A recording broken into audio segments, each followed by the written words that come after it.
Good evening.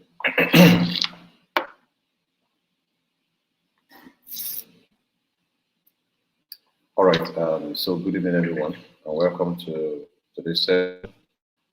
I can see that we are already logging in. Please tell your colleagues, tell your friends the class is on. Okay. So um, okay, 26.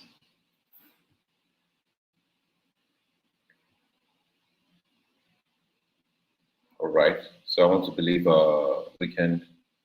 Oh, yeah, weekend is starting big. Um, of course, we have all of the time now to do all of the things we have not done. Because I can tell you that a lot of people may not have done. We have all of the time now. Okay. A lot of people may not have done their courses or carry their product along or do everything they should have done. So that's what the weekend does to you. You're able to catch up and finish up all of the things you have not done. So quickly, I just want us to recap things as I promised. But then many of us are already coming late already, so I will just hold on a bit and then give us time to get in before we move straight into our slides. So of course, the last class I will do a quick recap. So we talked about photo marketing generally. Okay, talked about photo marketing generally, and so what we're trying to do is to show you marketing and to show you analysis for your technical product now. Not this is not digital marketing, this is product marketing, and it has a twist to it. So I'm running a quick recap now. So if there are those who are still late in this class, I want to believe that we have tried our best to carry us along as much. So of course we started this class by showing us how to do market research and how to analyze them, basically for your product. Okay, please, when it comes to all of the questions of which class to join, when to join, kindly reach out to your admin. We may not have all of the time to do that today. I mentioned that in the last class that I would like to go straight so that the students of product management class can benefit quickly. Of course, we recapped around product marketing and we said for you to do user research, you do interviews, you do surveys, and those are the pre-product process.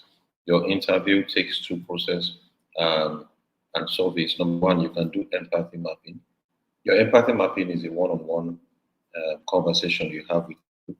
And I showed you, which I will do now, I showed you how to create empathy mapping document, not document per se, but how to get it done. I will show you again.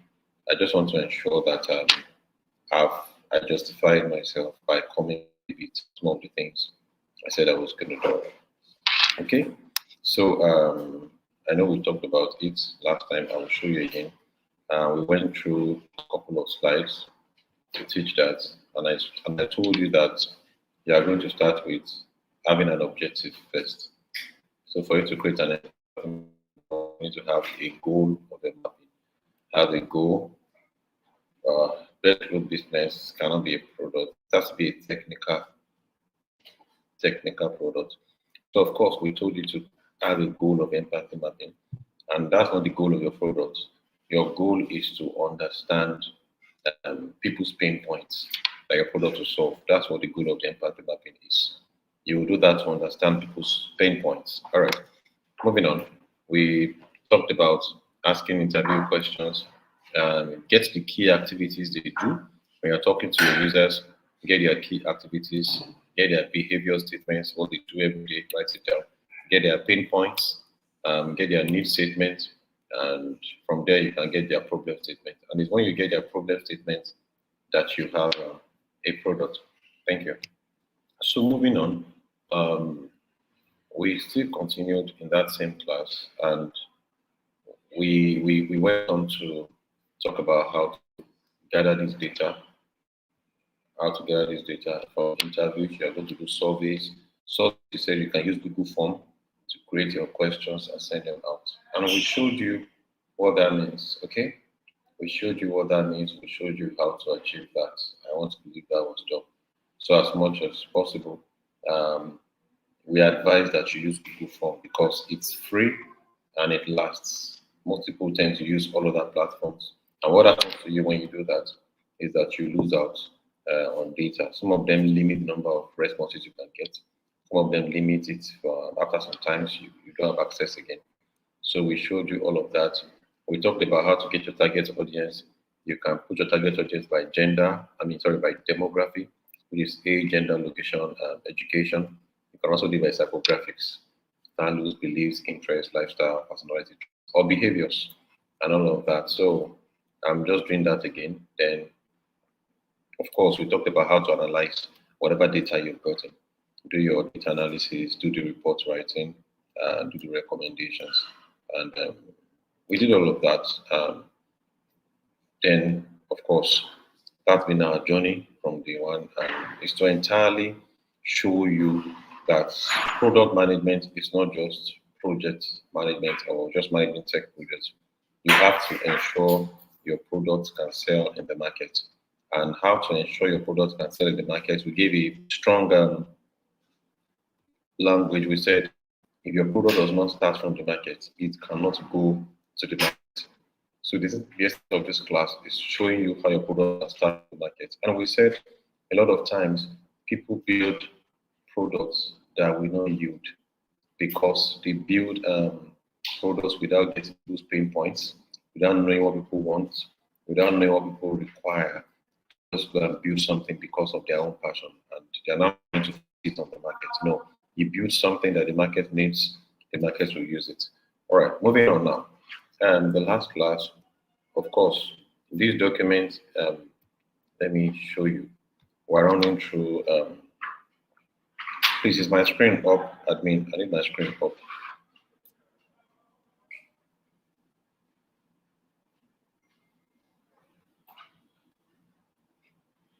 Okay, good. Um,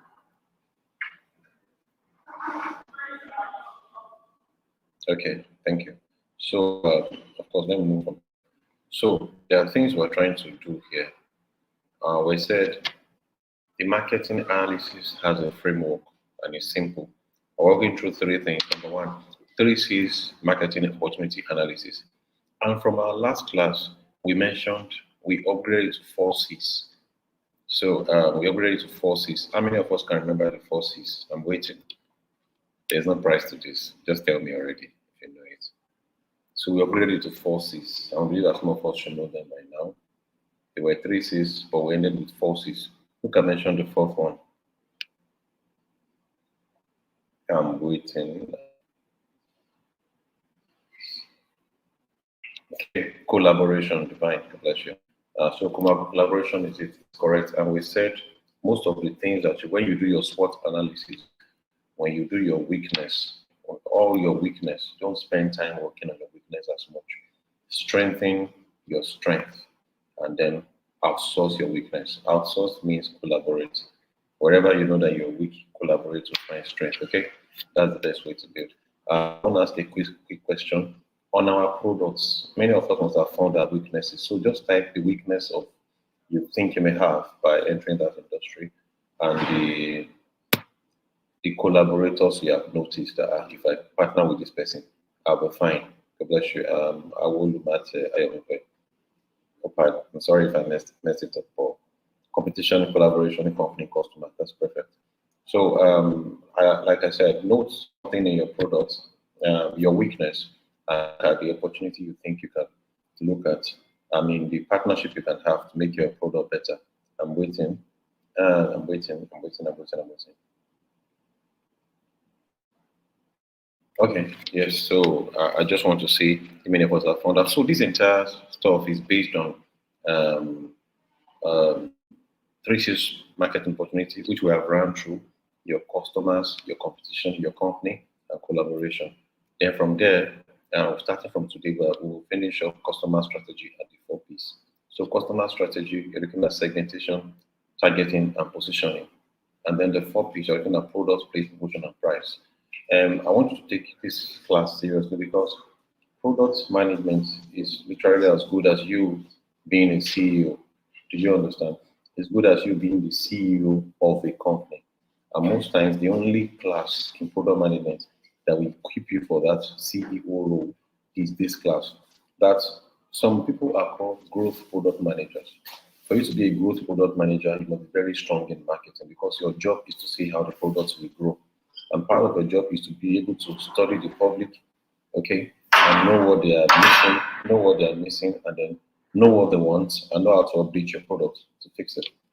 Moving on for time, I believe I've done a couple of recaps. So we started um, with the 3 C's, and we talked about how to create value proposition. We went to how to understand the customers. We mentioned 10 methods. Don't forget that. We said we called it from customer analytics for dummies by Jeff Sarro.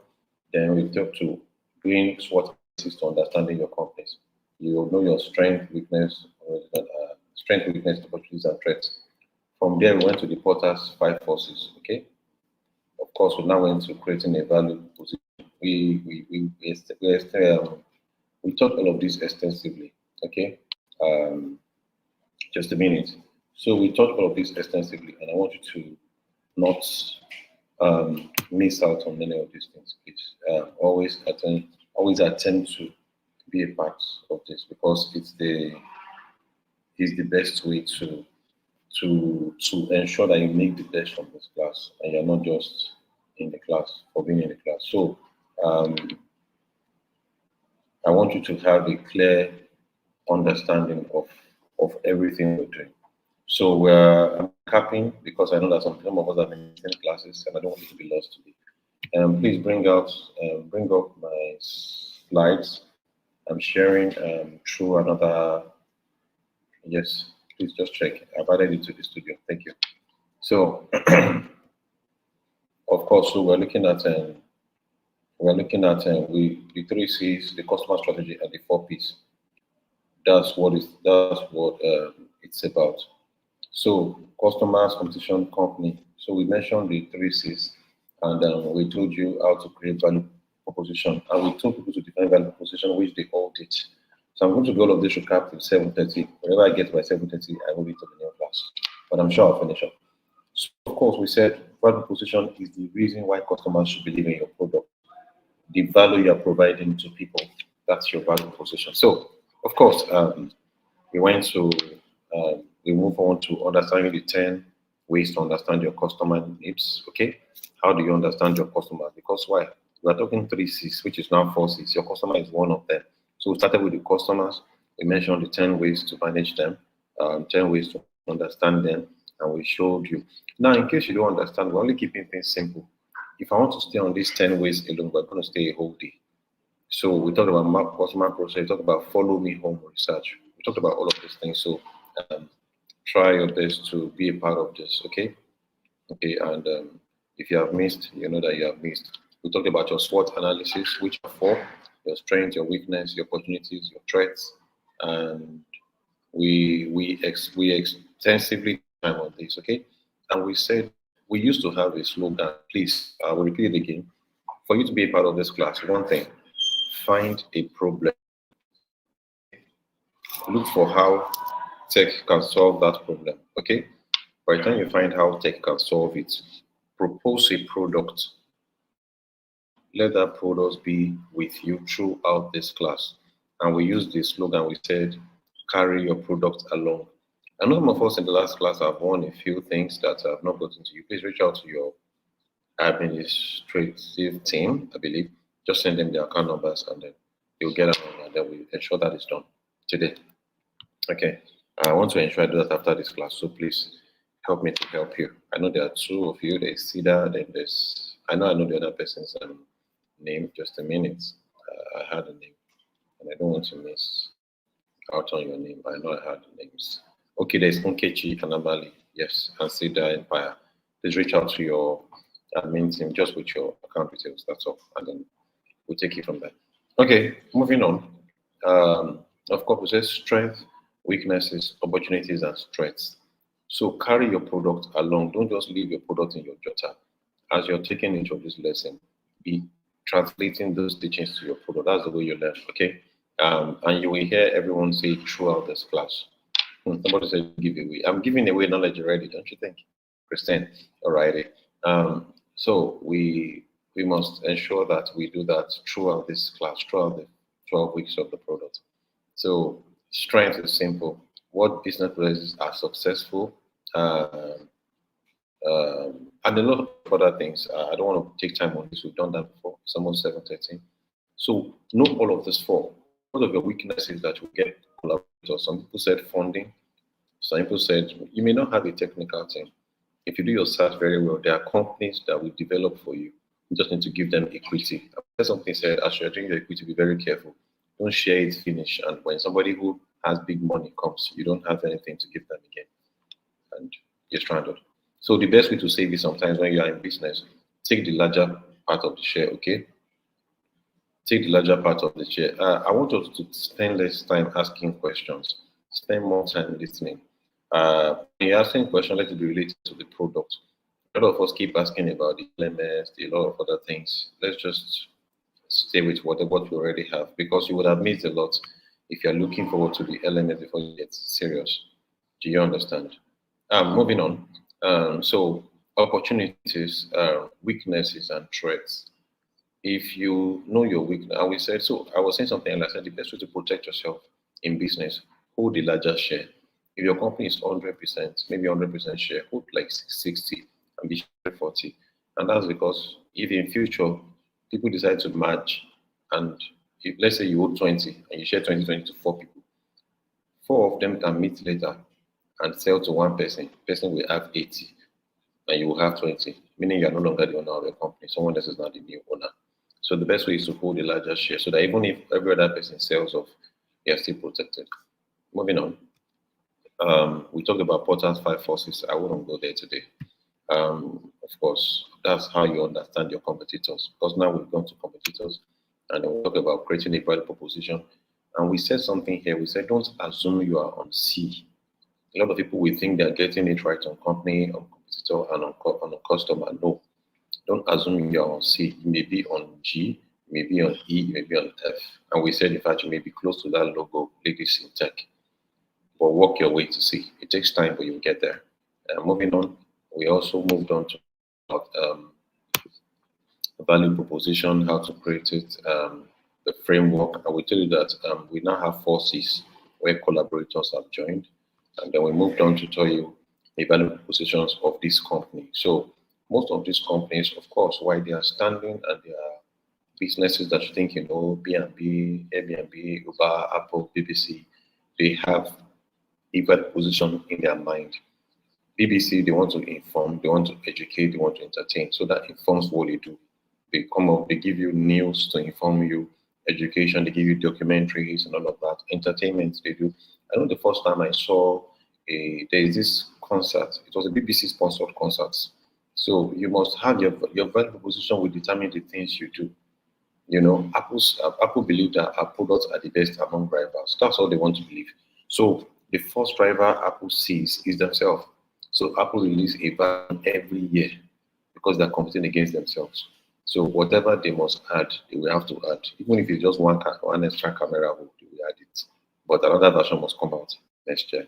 It aligns with their value position because our products are the best among rivals. That's their plan. Moving quickly, we now move to the STP now. That's customer strategy. The STP talks about segmentation, targeting, and positioning. Good. And then we started with segmentation. That's what we stopped. I'll take it quickly from here. As a custom, in this class, we review, there's a book that we've already reviewed that we're using, or we just run through the presentation at the end of every class. Marketing Secrets by Peter Spartan. And we'll also do that to end this class. And by next week, we'll be taking on with you on prioritization and frameworks and prioritization. And my colleague will be taking on that. So take all you can take on marketing today. This is the last time we're going to be discussing marketing on this course. If I'm coming back next, we'll be discussing principles of design and all of that. And we'll go through Figma a bit so that you can understand and know how to teach and know how to manage product designers when you're on a project. Thank you. So we move on to today. So segmentation. Segmentation is when you divide your company's target market into groups. Is that okay? For instance, someone said you're in food business. You're running food app, divide them. You can, there are students of university who you want to order. Put the students in one box. They are working class on the island. Put them in one box. There are those who are working from home. Put them in one box. And let your marketing address those three. So when you are interviewing, interview them differently. When you are creating your empathy and you are creating your audience, you are interviewing, make sure you pick audience each segment. This thing down to carry your product along. Pick audience from each segment. By the time you know their pain points, you will build better features for your products. So I said your segments. So this is it. You can't be everything to everyone. That's the truth. Let me help you. I want somebody to answer in the comment section. What is branding? What is branding? What is branding? In the comment section, I'm waiting for you. What is branding? There's no giveaway for you to say they're going to answer, just answer because of who you are. You won't know what giveaway will be for. What is branding? And I want to have honest answers. Don't GPT, don't Google. Of course you can, but honest answers. What's branding really? Quickly. So I would I'll just wait a progress. How you are perceived, Fatima is very, very correct. So branding is not really unique identity per se. From your end is your unique identity, of course, but it's how you are perceived. So that means, and I'll explain, that means you can have a product, or you can have many brands. You can have a product, you can have many brands. This is what I mean. A Coca-Cola to somebody that is cutting grass can be a sign of refreshing. Okay? A Coca-Cola to somebody who is maybe just doing a show or doing a wedding can be just a show that you have money and all of that. Coca-Cola to a sportsman can be, of course, sign of refreshing too. So Coca-Cola to some people is like a drug, and whenever I'm feeling sick, I just drink Coke. So different perception people have of your product is your branding. Alrighty. So that's what it actually is. So different perception people have of your product is actually your branding. What people feel about your product, what they say about your product, that's your branding. So you can't be everything to everyone. Now, what this means is not that you can't please everybody. No, that's what it means. You can, but it means that people cannot have the same perception of you. Some people will see your product as maybe Jumia now. Some people will see Jumia as Black Friday. I can buy things cheaply. That's what Jumia is to that person. To that person, Jumia's brand is a cheap platform. Some people see Jumia as convenient buying. I can select anything I want to buy every time and buy. That's their brand to that person. To that person, Jumia is convenient. To this one, Jumia is easy buy. So exactly, that differentiating makes a lot of sense. But it's not you who deliberately does it. You only enter the market the way, but different consumers have different perception of you, and that's your brand to them. So you can be one product for many brands. If 250 people see you as 250 different people, in 250 different ways, then you have 250 brands out there. And the good thing is for you to know how people perceive you, so that you can continue to leverage and build that perception. You must do research. So if you get that out of your 100 responses, about let's say if you group your perception, you have like 5 general perceptions. Some 30 of people think of you one way, some 30 people think of you one way, some 15 people think of you one way, some 15 people think of you one way, the last 10 think of you one way.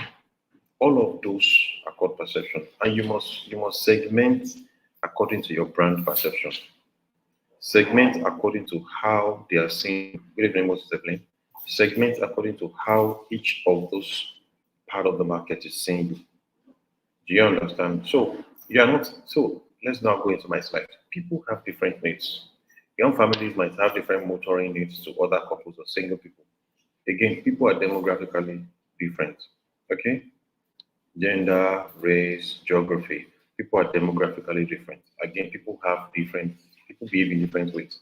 Early risers, late boomers, savers, spenders, price sensitive, not price sensitive. People are different. So, moving quickly, we talked about for Ford car, we talked about their segmentation. Do you understand?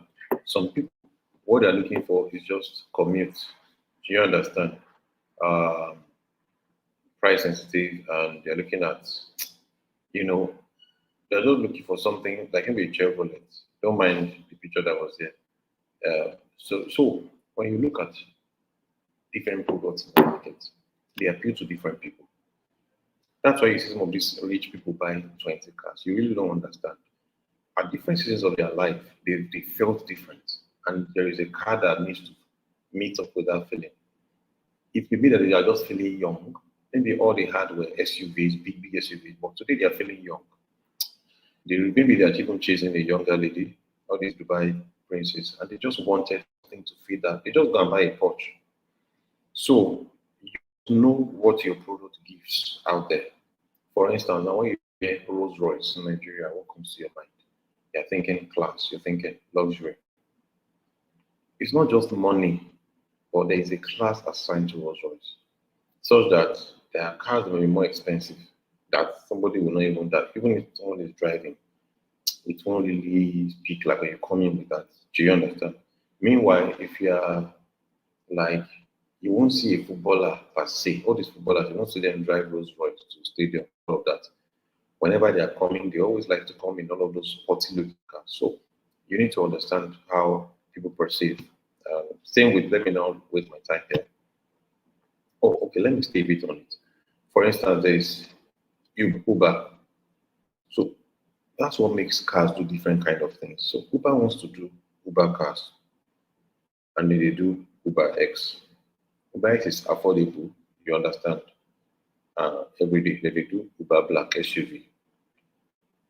It's still available and do Uber Black that is not SUV. They use like those ones use like high-end Mercedes cars. It's still the same Uber product, but they have product for each segment. Okay, they have products for each segment. Branding is the identity of a product, but not from the company's end. It's the identity of a product according to each user. But as a company, you try your best to brand yourself. You try your best to brand yourself. Like this is how I want people to see me. I want to be a food brand. But people can see you as, for instance, housewives can see you as home saver. Maybe anytime they want to cook stew, you are the go-to person. You cook them 1 liter of this, 1 liter of that. To that housewife, you are now a home saver. So that means, and it means that maybe even if they call you by 4 p.m., you make the food, they get their soups by 6 p.m. before the husband arrives, and it's in the same taste. So what you are going to preserve for that house, for that person, is not just food anymore. It's timeliness. You are selling timeliness, you are selling neatness. If next time you're delivering that stew, that's the pepper has spilled all over the nylon, you have destroyed your brand to that person. Was there still stew? Yes, there was stew, but the branding has been ruined. So it's peculiar to each of your consumers. So you're not just a food company now, you are like the home saver of that person. And the moment you stop doing that, the person looks for someone else. You still have your food, but your taste has changed. Maybe your chef got hungry, you didn't pay well, your chef was going off. Of course, the housewives, apologies to y'all. But maybe that's why some people don't know you have an eatery and your chef is actually selling. You know what you are selling is and your food is cheap. No, it's not cheap people came for. They are coming from that particular taste of your stew. And because you couldn't pay your chef, you sent the chef went off, you now saying the is to mix stew and pepper. Me too, I can do it. Now that I cooking the pepper. What you're going to do to yourself is that the moment people taste your food, that's when you realize that your brand to them was not just food, it was taste. The taste of sweetness. So you see people that's why Coca-Cola sell with taste the feeling. There's a feeling that Coke has. That feeling has not changed. Number one. Number two, no other brand has that feeling. Forget the fact that there are fake different drinks in Nigeria. So How you segment a non-physical product? Thank you for that question. You have done your market research. You segment them according to people's pain points. You collate the pain points, then you can know that, okay, some people, let's say, Access Bank app.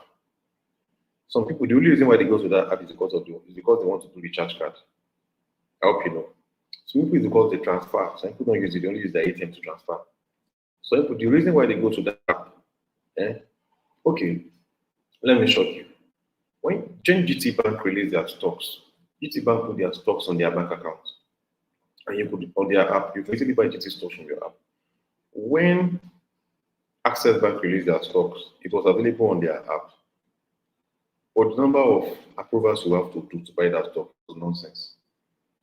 And that was a turn off for me because I actually went there because I wanted to buy it on it. And when they were not doing it, I just got tired. So segmentation is knowing people's pain points and staying with it. Again, branding is the uniqueness of your product in the heart of each consumer because it will help you segment. And I will explain again. So let us still continue to use that. That stew, let's even say you think it's home saver, but if that stew is the only thing like your son eats, and you know for it, this is the only thing my son eats. Like he just like eating this thing. That soup is to your son the feel of home. That means what makes your son wants to come home, what makes your son enjoy eating your food is the taste of that stew. That's why have you noticed some families, if they send you, if your mom or they send their housemaid or anyone to the market and they change the Maggi, the woman starts getting angry. And you are thinking, it's not just Maggi. No, it's not just Maggi. They're about to change a lot of things. The way the husband feels when he eats, the way the children feels the way she feels about her cooking, her confidence. So it's no longer Maggi. Maggi is now, to her, not just seasoning stew. To her, Maggi has become my confidence. The person that is selling Maggi may not brand Maggi as a confidence thing at all. They just brand Maggi. In fact, may be selling Maggi with Kenny. So if Maggi was smart enough to do a market research, the questions you'll be asking, the questions you'll be asking will not be, do you use Maggi? No, it's when you use Maggi, what do you think? Or what does Maggi do to you? So when you're doing, sometimes segmentation works at the beginning and in the middle of your product. You put out the research question. For instance, let's say WhatsApp. WhatsApp, they think they are a messaging app. But some of you know that you could have deleted your WhatsApp, if not because of your business. If you're like that, just mention on the platform, don't lie. You know that if not because of business, you would have deleted WhatsApp. I know that I will say at least 5 people. I'm waiting for you. You know that if not because of business, you would have deleted WhatsApp. Some of you, the reason why you're on your WhatsApp is just because of the groups, your class groups. So WhatsApp has now become a platform for collaboration. Okay. Oh, wow. Okay. So WhatsApp has become a platform for collaboration. That's number one. It's no longer a messaging app. So WhatsApp will have segmented you. So that means WhatsApp will never stop that market or share to status or status because they know that some people, this is why they're on WhatsApp. So they have that segmentation there that they must not touch. And some people, WhatsApp to them is video call. Even for video call, they've tried Facebook video call, it's showing one kind. They tried Instagram, it's cutting people half. No, let me just do WhatsApp video call. So nothing will happen to WhatsApp today that will make them change video call feature. Why? Because if they remove video call feature, some segments are going to leave. That's why I'm teaching branding. Branding, you see that branding is not in my job. Exactly. You must know, when you know your segments, it's not just to say people, you are segmenting them based on their pain points. Somebody type it out. So you're segmenting them, especially that before you launch. Now, when you have launched, if you do your product very well with a good analytics page, there's no need to even be doing research. From your analytics end, you can see how people are interacting. You can see that people use what is. I'm going to do something for you guys. You can see your interaction. You can see from your end when they're collecting. That's what they call product metrics. So people say cheap cost. Can you see? I didn't even say cheap cost. So cheap calls to somebody is WhatsApp. That means internet calls. Imagine if WhatsApp can remove that call feature today. They're in trouble because a segment is only there for that call. Imagine WhatsApp moves anything that some people WhatsApp to them is where they just, for instance, let's say Telegram, especially for pastors. Telegram for most pastors is where they store their messages. So if WhatsApp just decide to say today, oh, and should be Telegram is for bots, it's for channels only, it's for those doing crypto. So no wala.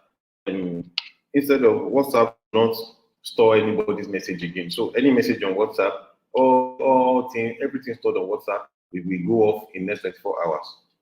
I mean Telegram. Everything stored on Telegram will go off in next 24 hours. Let me tell you something. Most pastors will install Telegram almost immediately. So segmentation will make you understand each of your users and again, which part of your product they like. You are seeing your analytics, you see the product metrics, you are seeing that people are, maybe 1 billion people use WhatsApp stories every day. And the entire user for WhatsApp is 1.2 billion. Hypothetically, I've not confirmed that number, please.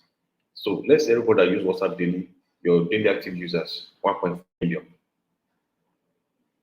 But out of that 1.4 billion, about 1 billion uses WhatsApp stories every day. About 1 billion use WhatsApp stories. If you are the product manager, somebody comes to you and says, see, and WhatsApp stories is taking a lot of money, and it's taking a lot of support. Let's remove it. What are you going to tell that person? Don't ever touch it. Because if you touch WhatsApp stories, we may lose 1 billion of our users. Let me shock you. You know, there was a time many of us search WhatsApp story, right? That you could search it, But now they remove that search feature. Some people got angry just by then moving that search. So you now have to scroll to find whatever story you want to see.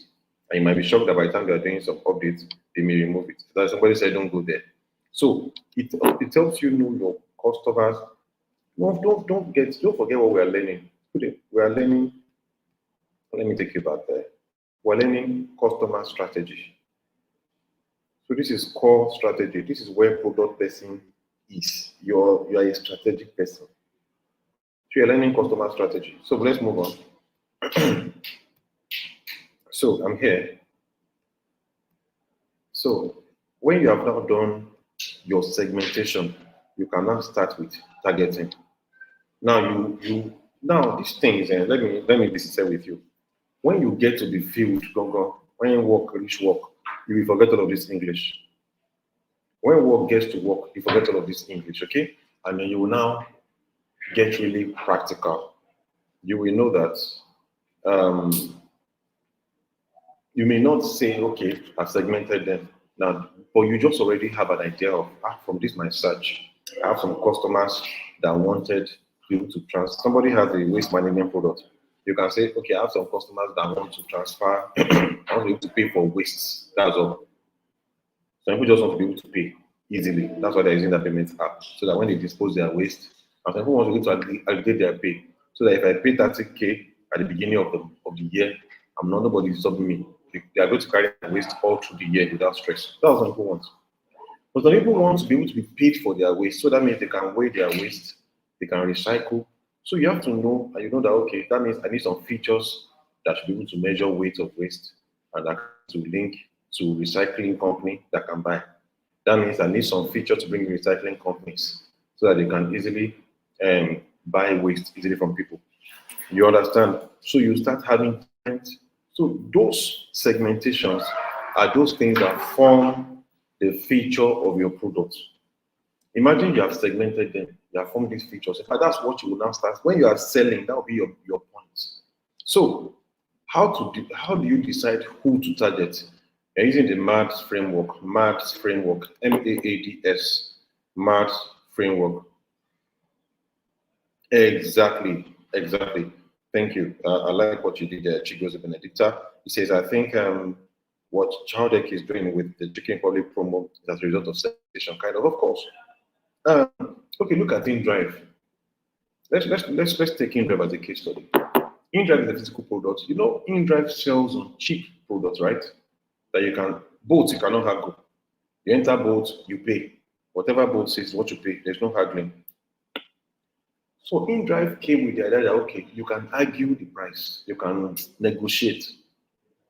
And I like that came from pinpoints. You don't even need to do research.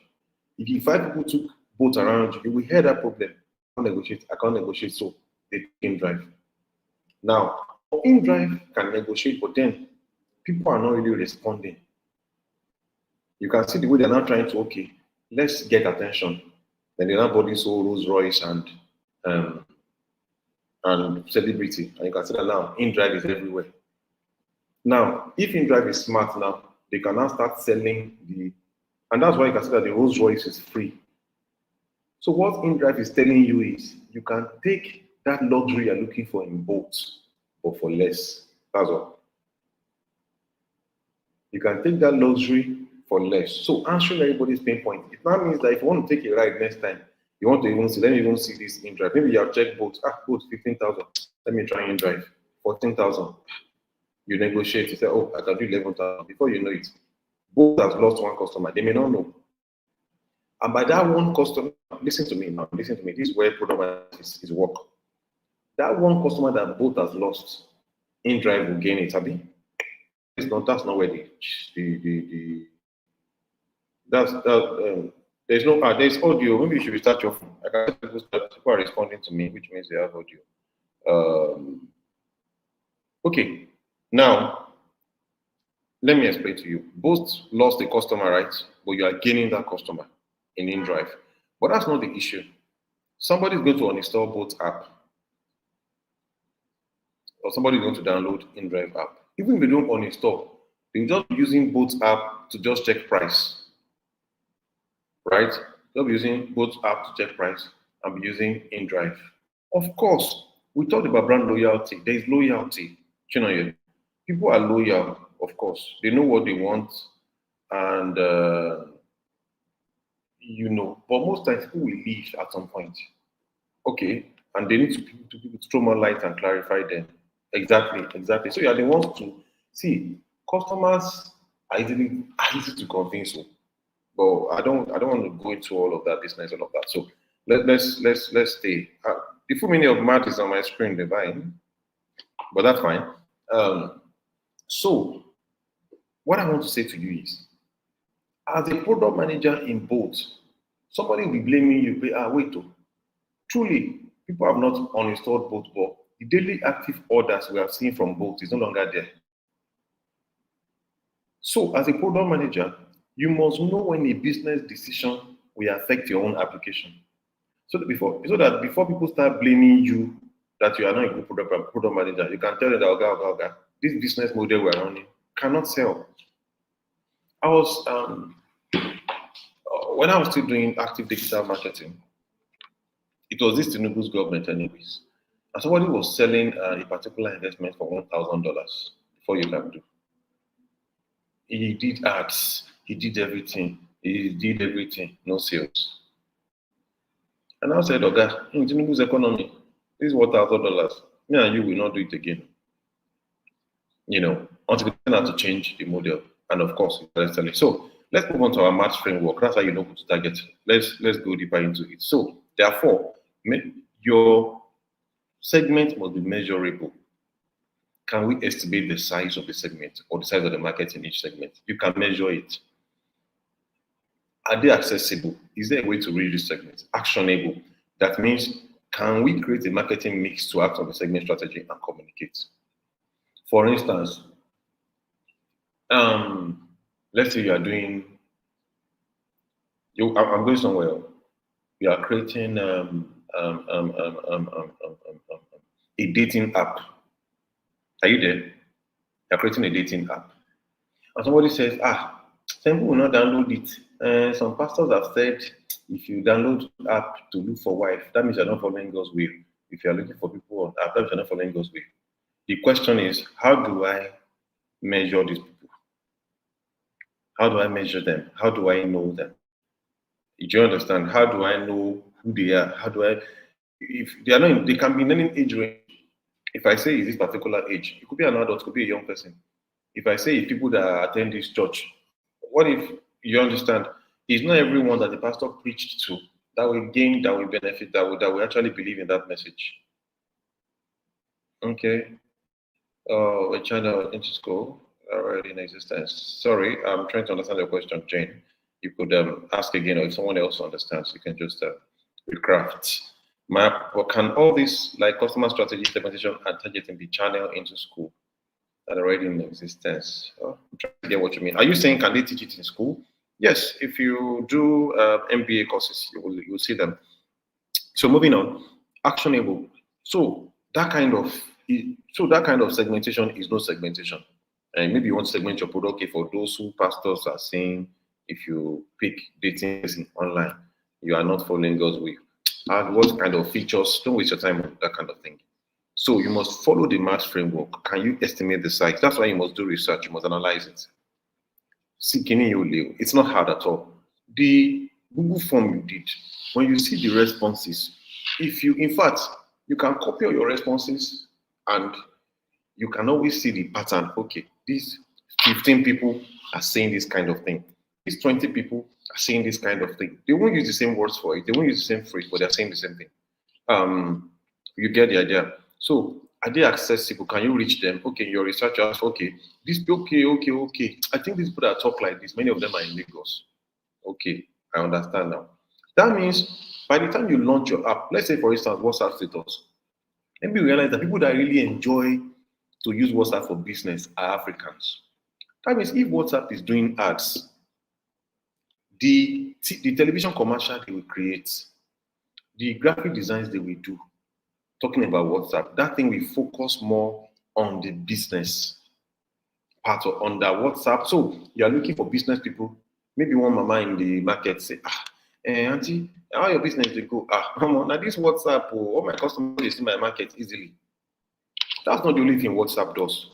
But from their research, they've seen that people in Nigeria are more, prone to the market part of WhatsApp. They like WhatsApp because of what it does in market. So it's best to push that kind of ads to the Nigerian market. Well, like I said, thank you, Damiela, for that clarity. It's in the education system, but it's in more MBA classes, not regular school. Yeah, thank you. Of course, this still is education, anyways.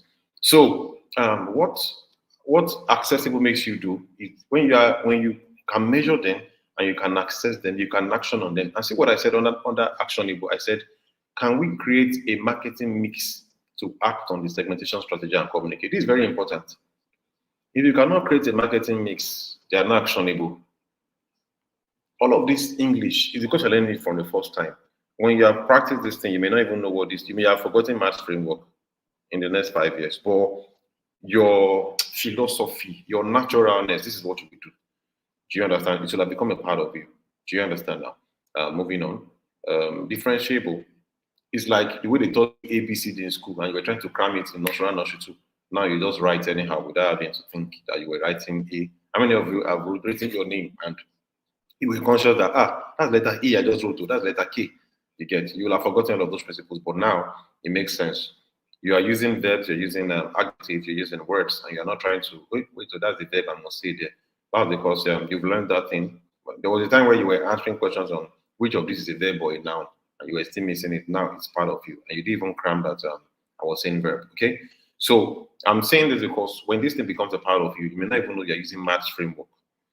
I'm saying that to help some people because some of us may have been feeling, this I'll be cramming my life, this product management stuff. I don't retire or no.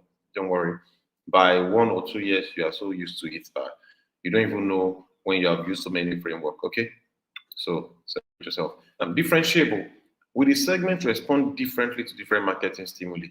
How will they respond to when you push some kind of campaigns? Then substantial. Are there enough people within the segment to make it viable? Let me tell you the truth. Marketing is technical marketing is huge now, and I won't lie to you. And most times, as a product manager, this could be your entry point. One of the things in the industry is that most product managers are not marketing oriented, and that's where they fail. I can tell you, I have many friends in product management that they're always reaching out. He said, guy, I beg, and this product, how do we create campaign for it? Guy, I beg, this thing, this feature, who can you come? Yeah, I beg this part. And most people are not inclined in the marketing part, I can tell you that. Most people who are good product managers are those who most times have always been in marketing before. And the three of us on this class, my previous colleague has spent a lot of time, lady, I spent a lot of time in banking before she moved to product management. I spent a lot of time in marketing because I've done brand management for EcoBank, so many of these organizations before, and I still do, of course, even though I do product management fully now. Of course, I've done sales, I've done marketing. The person coming ahead, of course, I've been a copywriter for long, I've done marketing for long, for moving into product management as well. So you have a lot of work to do. Substantial, are there enough people within the segment to make it viable? For instance, you took 100 search, 100, you got 100 feedbacks. 50 of them, they talked in the kind of way that they all fit one segment. 40, they talk in the kind of way they all fit one segment. 9, they talk in the kind of way they fit one segment. And there's one that says something. You now carry that one, you're now putting TVC of 10 million naira to advertise to that one person. You see that you are not really doing properly because that's not substantial enough to segment. Okay, moving on. So there's different target market strategies. There is mass market approach. Offer the same product to large groups of customers, e.g., Ford black car. A lot of people like Ford black car, so but offer the same product to large groups. So when you see your segment, people that are plenty, let them take the same kind of products. Let me help you. It's in Nigeria that we used to have one product. When I get to marketing secrets today, because I'll get to marketing secrets earlier today so that we can learn. It's Nigeria that we used to have one product. Maybe one company is Jumia, and it's only Jumia they have. Let's look at alphabet. How many of us know alphabet? Alphabet. If you know about alphabet, there is no price. Calm down. But then, how many of us know about alphabet? I'm waiting for you. Alphabet. There is a company called Alphabet. How many of us know that company and what do they do? I know you have gone to Google already. But if you know Alphabet, you won't need to Google because, okay, let me go on. Alphabet owns Google. Okay? So, Alphabet owns Google. They own, now not just Google. If you check your email, just click those 3 dots beside your email. You will see all of the apps Alphabet have. They are the owners of YouTube. They are the owners of Google. They are the owners of Google Play. They are the owners of Android. They are the owners of Gmail. They are the owners of Google Slides, Google Doc, Google Keep, Google Play. So you can see the range of products a company has.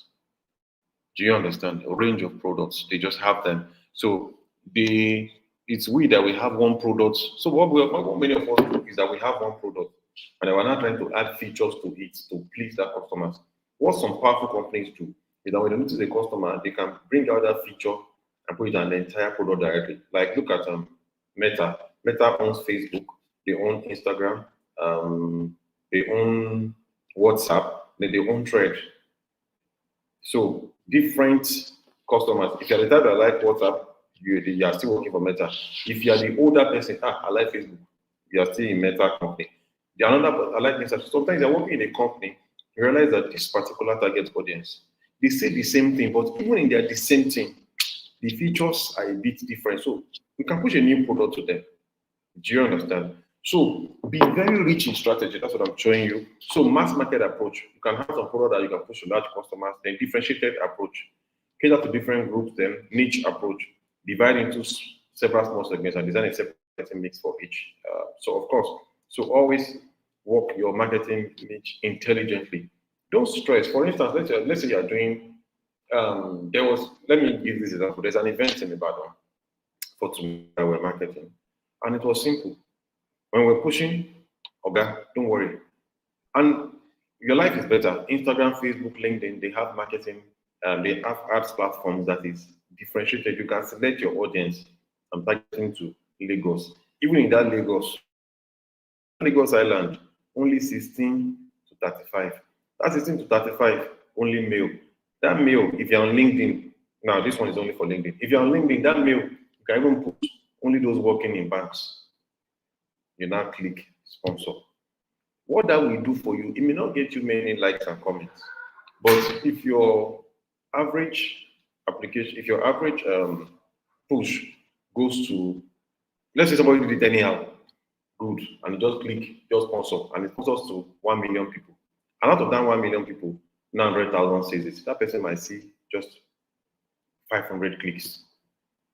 But you that you did that first one I said, if you push, you see that the thing will have narrowed.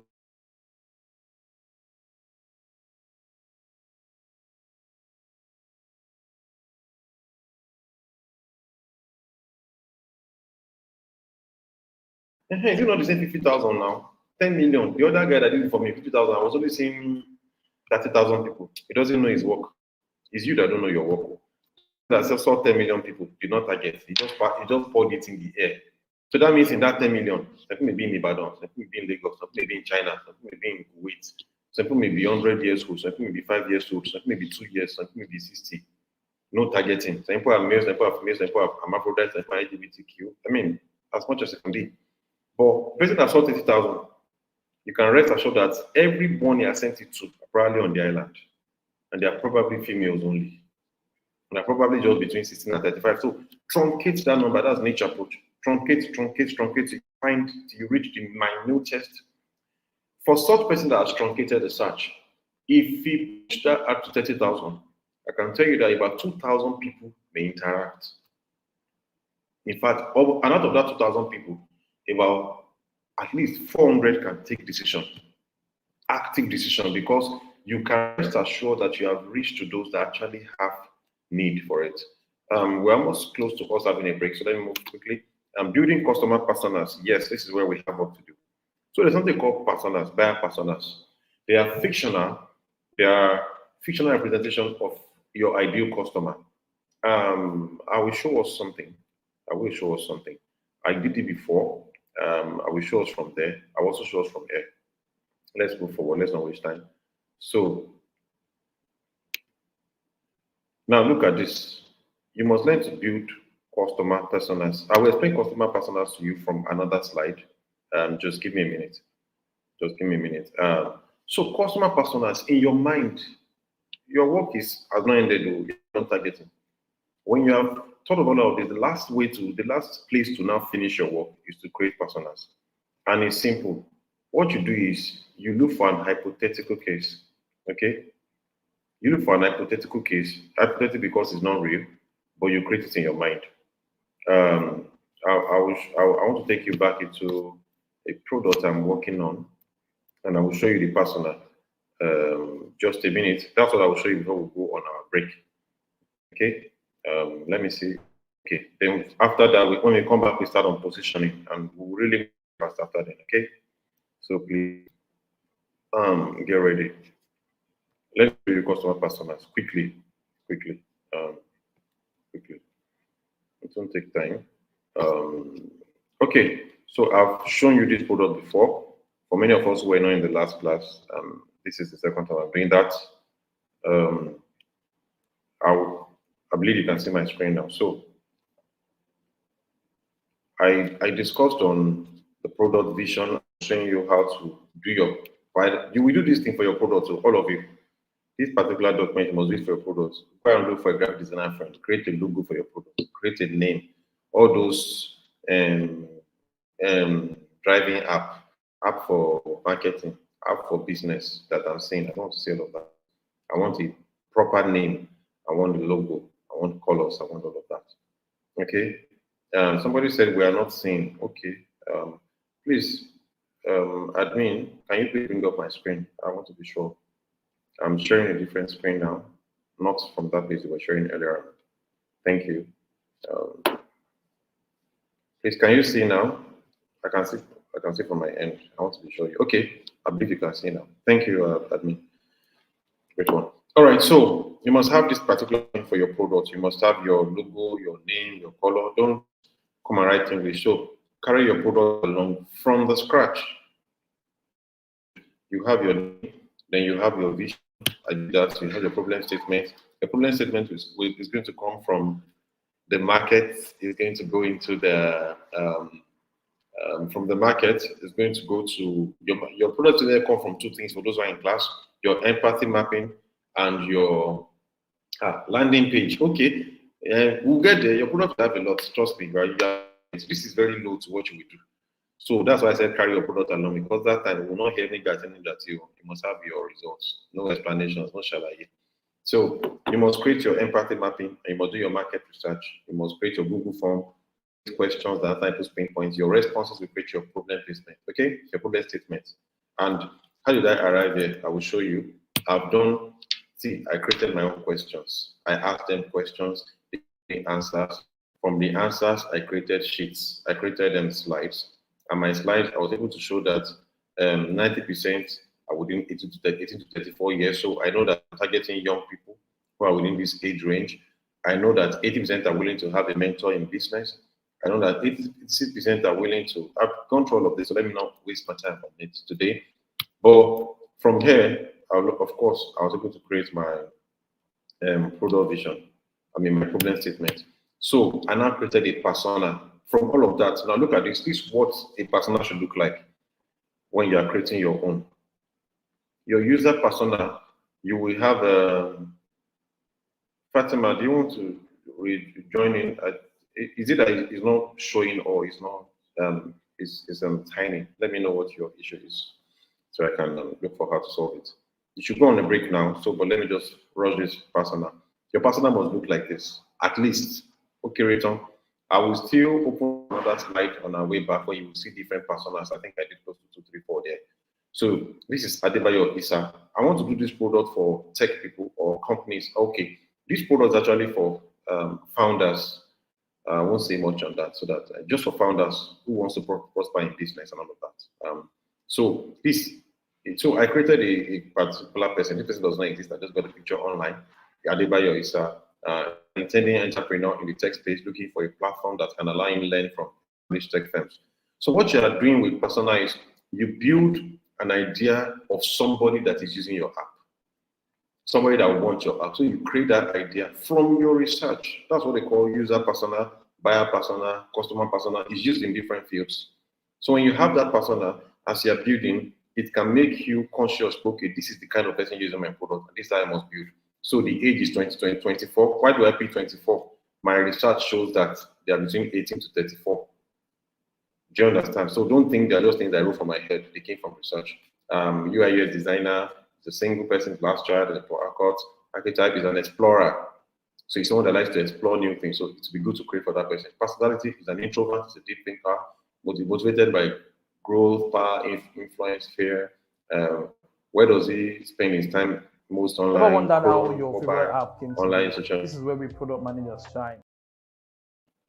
And the frustration is startup phase and funding and mentorship. So that's what the persona look like. Okay, that's what the persona look like. I would love us to take our breaks now and take our attendance as we do. Ever wondered how your favorite app came to be? This is where we product managers shine. We are dream wavers. We make ideas come into reality. We build products from the idea phase to the market. Hi, my name is Jesu Bamila Aimeton.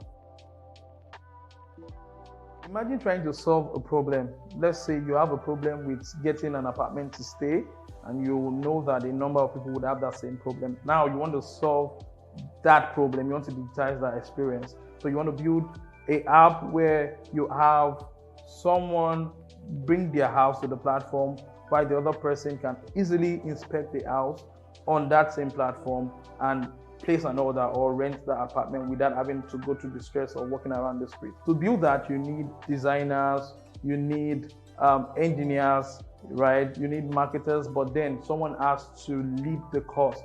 Someone has to chart the cost in that sense. So that's where we come in as product managers.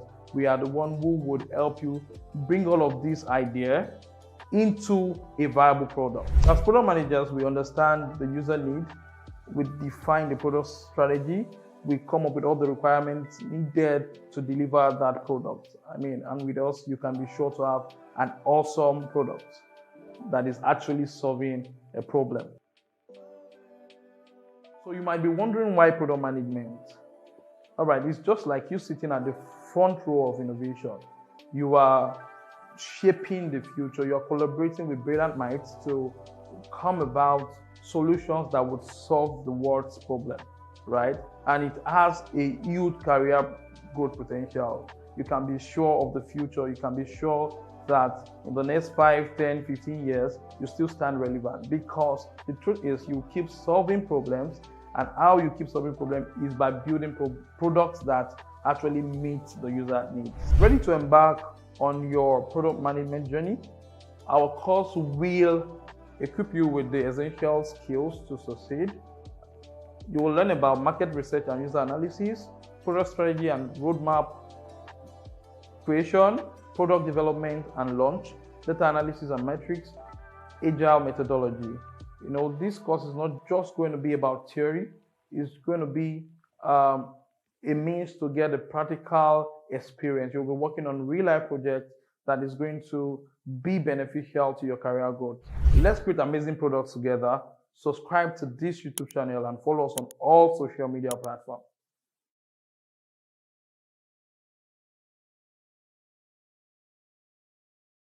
Ever wondered how your favorite app came to be? This is where we product managers shine.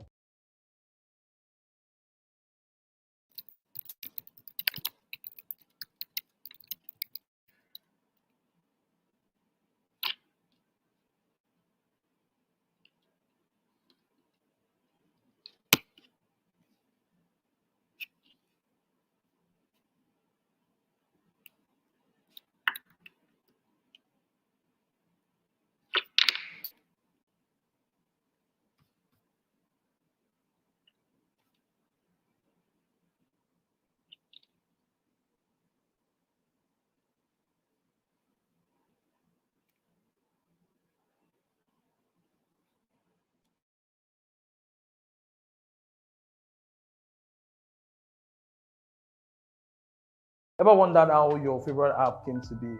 This is where we product managers shine. We are dream weavers. We make ideas come into reality. We build products from the idea phase to the market. Hi, my name is Jesu Bamila Aimeton.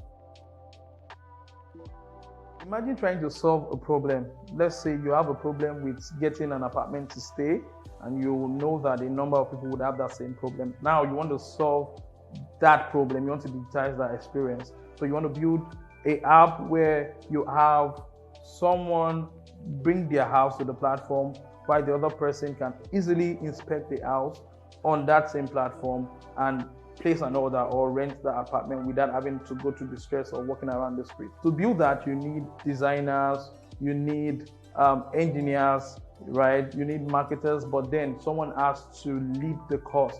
Someone has to chart the course in that sense. So that's where we come in as product managers.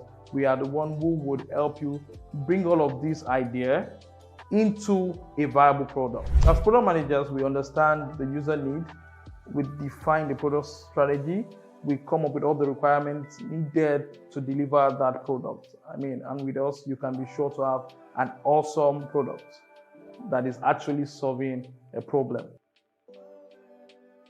So you might be wondering why product management? All right, it's just like you sitting at the front row of innovation. You are shaping the future. You're collaborating with brilliant minds to come about solutions that would solve the world's problem, right? And it has a huge career growth potential. You can be sure of the future. You can be sure that in the next 5, 10, 15 years, you still stand relevant, because the truth is you keep solving problems, and how you keep solving problems is by building products that actually meet the user needs. Ready to embark on your product management journey? Our course will equip you with the essential skills to succeed. You will learn about market research and user analysis, product strategy and roadmap creation, product development and launch, data analysis and metrics, agile methodology. This course is not just going to be about theory, it's going to be a means to get a practical experience. You'll be working on real life projects that is going to be beneficial to your career growth. Let's create amazing products together. Subscribe to this YouTube channel and follow us on all social media platforms. Okay, thank you very much, admin. We're back. Welcome back again. I believe that you've all taken your attendance. Please, if not, please do. So I've noticed that from attendance to class, people take time to come back. So please, why do your attendance? Do it speedily so you can come back. So I will just try to give some time, because I know that we're about 140, about 91 now. So I will just give some time for us to come back. Doing that, I will just rerun that. I will run that space again. That space on what was this topic now? Carousels. Just say carousels. On creating user personas. Of course, I have a file that I need to get for you guys. That's more like a carousel of personas I have. Just a minute. But I will still just take a bit of time. So please ensure those who have gone are being informed that it's a quick time. It's not, you're not going for 4 years. It's just fill attendance and come back quickly. Because we have a lot to meet up, and from next week we're taking up another class entirely. So we want to ensure that we're ready for that. Just a minute. So, okay, 89 is building. Let's take more time.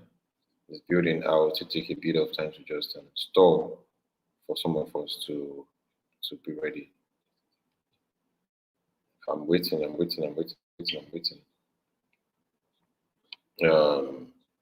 If you one thing I want to help you with as a product manager, you must know how to search for templates. There are a million templates online. Don't reinvent the wheel. You do not have all the time. They will not give you all of that time. So don't reinvent the wheel. You are going to have a lot of work to do. You're going to have a lot of work to do. So don't reinvent the wheel at all. Okay? Don't reinvent the wheel. You are going to be wasting time. Look at what was done, pick it up and work with it. Whatever you're looking for, you can Google user persona templates, user persona Google Sheet template, user persona Google Slides template. You will see. All you just need to do is to edit and use the information for yourself. So always remember that. Don't work from the scratch. Whatever whatever you'll be taught in this class. You see, one thing about some professions that have been existing for years before you came in. So people who have gone ahead of you have things for you. So don't work from the scratch. Okay, moving on. Let me not rush us. Sorry. There are three common approaches to positioning. Okay? I have some YouTube link here. Don't want to waste. Of course, there's rational or functional approach. That is competition to replicate, do better. I'll just run through and then I'll explain one by one for you. Mitigation, keep innovating to keep one step ahead of competition. So, rational approach is simple. You are aware that we talked about entry earlier. Under the Potter's 5 forces, threat of new entrants.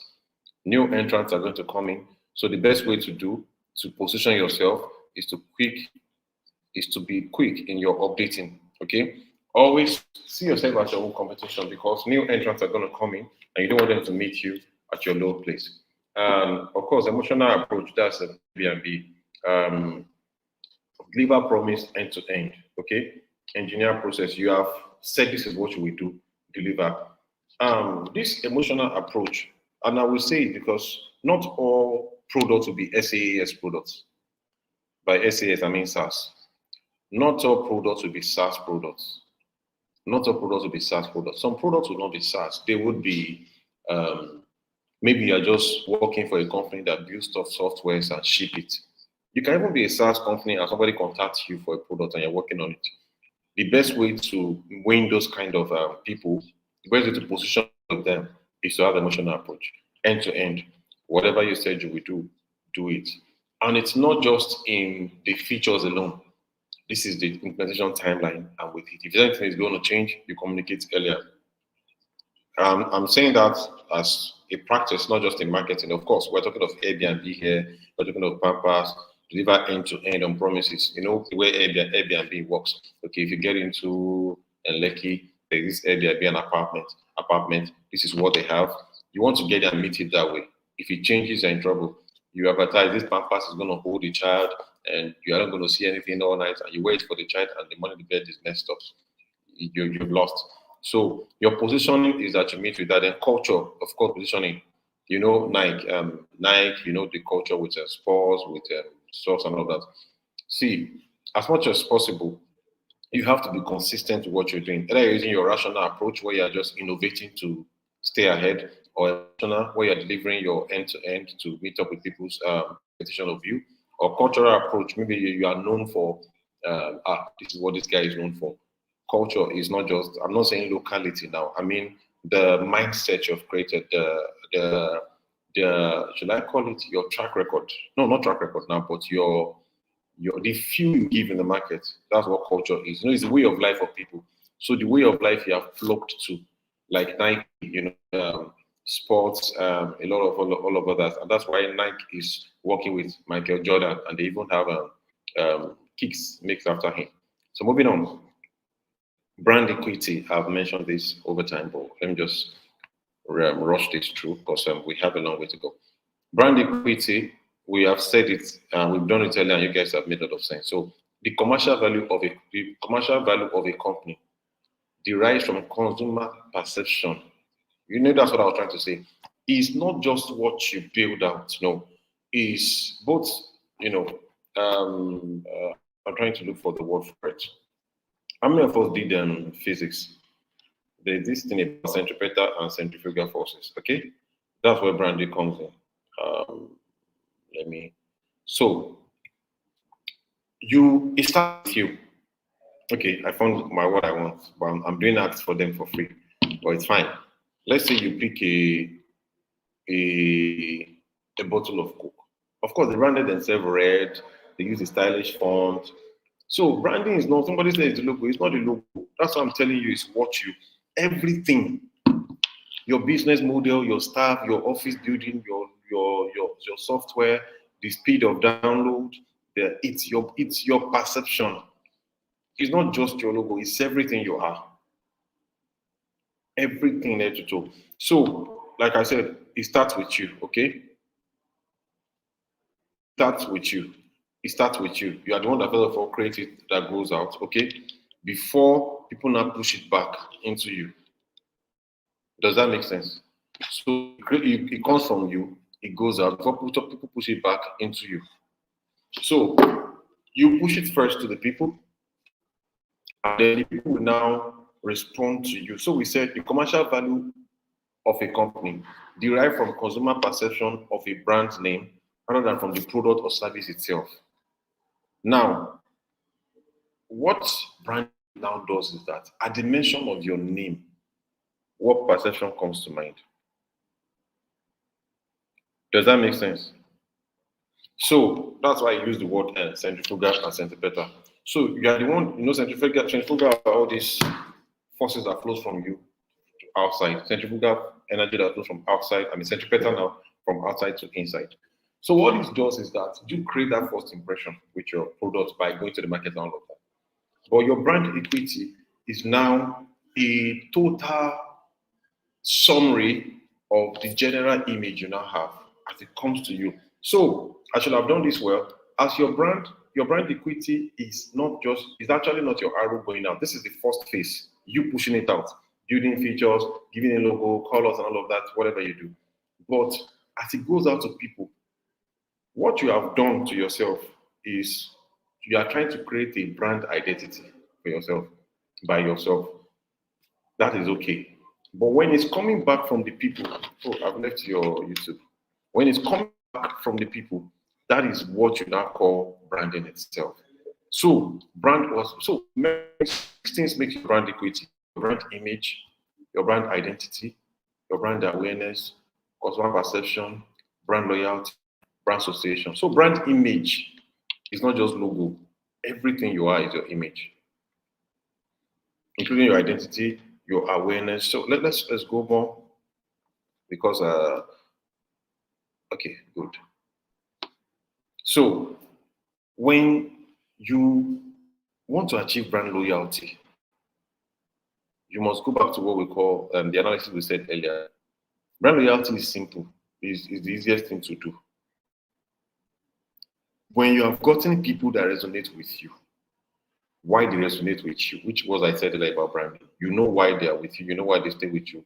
You consistently maintain that taste, that feel they get. It's as good as WhatsApp changing their color to blue. Now they can lose everybody. They can lose all of us, including me.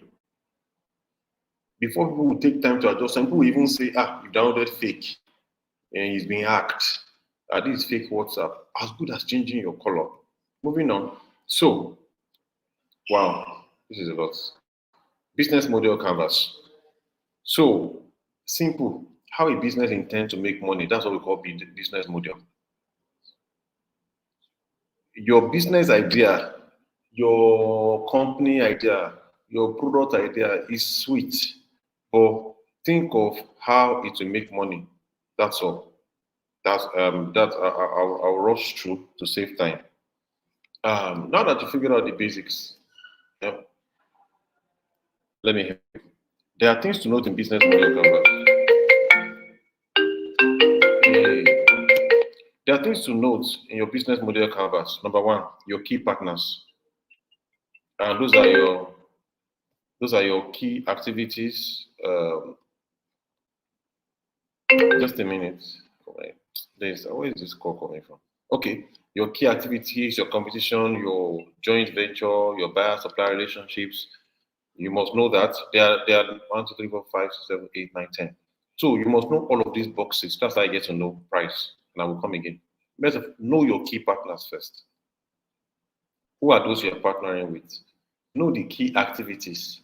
What your problem is solving. I can't zoom these out for you guys to see as much as I want to. So I'll just explain. Your key activities is important for your business model. The third one is your value proposition. Fourth one is your customer relationships. All those ones are things we have said, so I won't explain. We also talk about customer satisfaction. Know what you're giving to them. Then your key resources is very key. What are you going to be using to build that product? Your key resources. You're looking at your customers, your developers, your designers, and all that in the team. Then you're looking at your distribution channels. Because most times when many of us are trying to build all of this tech, we stay only on strategy and like, oh, because it's this strategy. Okay, here I've gone to the market, this pinpoint, we're talking about to Swift. But okay, so how will you make money from this app? Yes, you can't see. I've mentioned that. That's why I'm explaining one by one. We'll get to where you can easily see. Your key resources, human, physical capital, your distribution channels. You must know all of these things. And you must also know your cost structure. This is more business, so I won't go deeply into it. And then your revenue streams. How do you intend to make money? Until you have this, we said business model is a strategic management tool that lets you visualize and access your business idea or concept. You can write this down and read a lot more on it, especially Investopedia. In plain words, read my first 10 sentences. I said a business model is simply a plan describing how a business intends to make money. How will your product profit? That's your business model. Still in the marketing. So have this canvas in mind. Key partners of your business. You can always write all of these headers down and look for it. If you're using a phone, you can zoom your YouTube screen, right? Just use 2 fingers. You can zoom your YouTube screen. You can zoom your YouTube screen. You can zoom your YouTube screen if you just use 2 fingers. You can zoom your YouTube screen. Of course. So, have you been able to zoom Ogechi? Just zoom your YouTube screen. You'll be able to see clearer. So, key partners, key activity, value propositions, customer relationships, customer segments, key resources, distribution channels, cost structure, and revenue streams. Ensure to know all of this. Just don't make it hard. Just if you can answer all of these questions, you are very close to a business model. If you don't understand each of the headers, Google them and read on each of them. Don't rush it. It's a business model you are building. You are building how your product will make money. So it's not supposed to come cheap. So take your time on this. If you are screenshot, take your time on this to get answers to each one. And don't write short notes. Don't write short notes. Write extensive as much as you can write in your own personal jotter so that you can know and do it for your product. Like I said, carry your product along quickly. And of course, this is supposed to be an exercise. Write this down. Complete a business model canvas for your product. But you are not going to do it here. Okay? So complete a business model canvas for your product and let it be there. Moving on. So this is your pre-launch and go-to-market plan. This is where we end this our class. So what is a go-to-market plan? It's simple. The word is go-to-market. It's as simple as it is. Company brings a product, they build a product, you brought the idea, you built it, it's done. How will you take it from you to the market? The market is the people. Market will mean people. I'm not saying how will you App Store. App Store is part of a go-to-market plan. That's your launch, but it's not the go-to-market. Okay? Simple. So simple. I said create a content strategy. See, a lot of times as a product person, you may get a job where they will not give you a marketing manager. You'll be the one to do it. So simple. There are B2B businesses. So let's start with B2B business.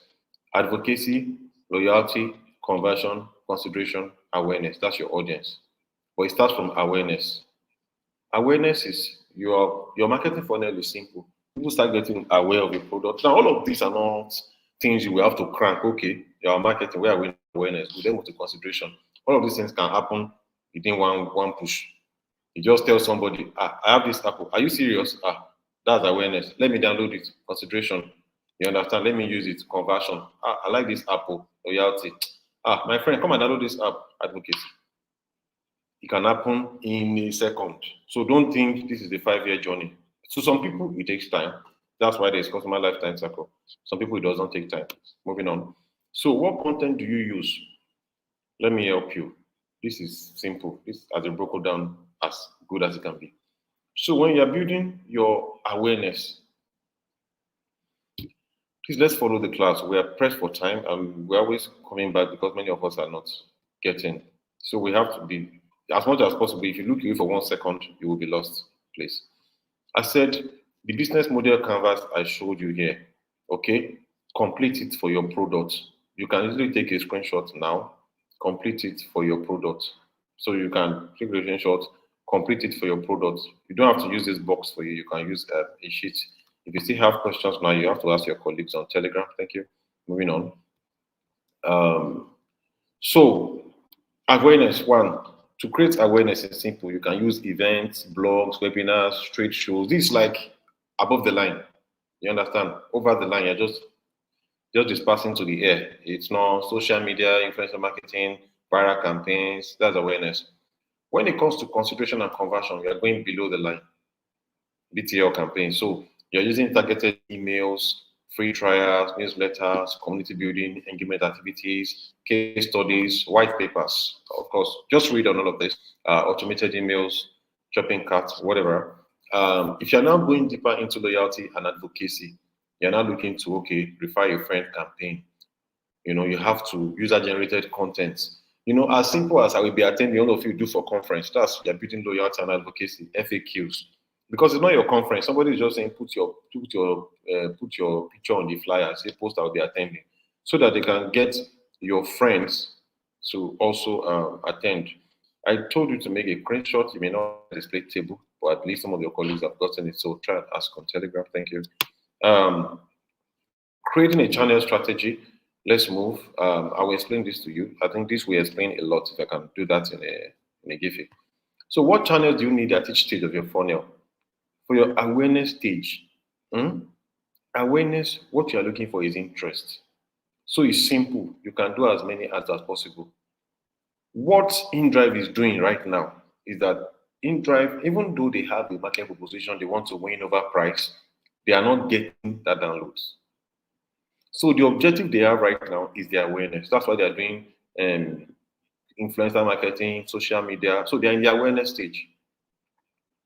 All of that energy. So when you want to now do findability or the second stage, that's let me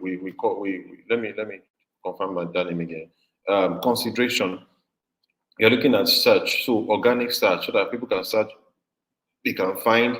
However, the things about organic search is that whatever you have done at the awareness stage, that automated search that is not organic, it builds organic search later on.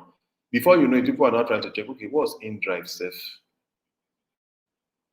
What's InDrive? And what you want to do at organic search is that at every point where people are looking for people, you must be there.